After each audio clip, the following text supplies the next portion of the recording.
ISSB ইমিগ্রেশনের পক্ষ থেকে আমি শামীম আপনাদেরকে স্বাগত জানাচ্ছি। দেশের জন্য দেশ ছাড়ুন এই স্লোগানকে সামনে রেখে আমরা এগিয়ে যাচ্ছি। আজকে সাইপ্রাসের একটি আপডেট নিউজ আপনাদের সামনে শেয়ার করতে যাচ্ছি। গতকালকে এই আপডেটটি আমাদের কাছে আসছে। সাইপ্রাসের যে ইউক্লেন ইউনিভার্সিটি রয়েছে, এই ইউনিভার্সিটিতে কিন্তু অনেক স্টুডেন্ট বাংলাদেশ থেকে যায়। সো এই ইউনিভার্সিটিতে আমরা জানি যে আগের ইনটেকে আমাদের যত স্টুডেন্ট গিয়েছে এখানে কিন্তু আইএলসে 5 স্কোর দিয়ে হচ্ছে ডিরেক্ট ব্যাচেলর এবং মাস্টার্স প্রোগ্রামে যাওয়া যেত। অর্থাৎ আইএলসে যদি কারো 5 থাকে সেক্ষেত্রে সে এই ইউনিভার্সিটিতে অ্যাপ্লাই করতে পারত এবং ফাউন্ডেশনের ক্ষেত্রে 4.5 এই স্কোর হলে যাওয়া যেত। কিন্তু গতকালকে যে আপডেটটি আসছে সেখানে হচ্ছে এখন ওরা নতুন করে আইএলটিএস রিকোয়ারমেন্ট দিয়ে দিয়েছে ব্যাচেলরের জন্য 5.5 এবং মাস্টার্সের ক্ষেত্রে 6 এই স্কোরটি লাগবে। ফাউন্ডেশন প্রোগ্রামে যারা যাবেন তাদের রিকোয়ারমেন্ট আগের মতো রয়েছে, অর্থাৎ 4 অথবা 4.5 এটি পেলে যেতে পারবেন। সো সাইপ্রাস গত ইনটেকে বা তার আগের ইনটেকে কিন্তু অনেক স্টুডেন্ট বাংলাদেশ থেকে এখানে গিয়েছে।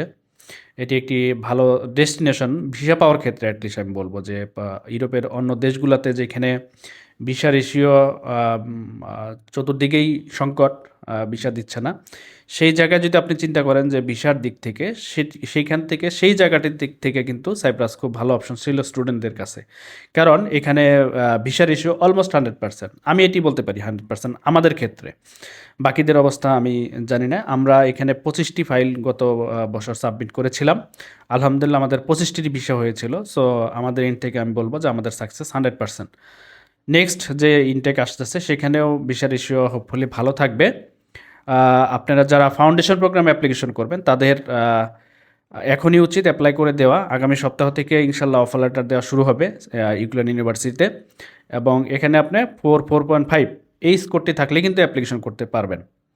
সো যারা ফাউন্ডেশনে অ্যাপ্লিকেশন করতে চাচ্ছেন তারা আমাদের সাথে যোগাযোগ করতে পারেন, এবং ব্যাচেলর মাস্টার্সে যারা অ্যাপ্লিকেশন করবেন তাদের ঈদের পরে, হ্যাঁ, ঈদের পরে আমরা ইনশাল্লাহ এই দেশটির জন্য ফাইল নেওয়া শুরু করব।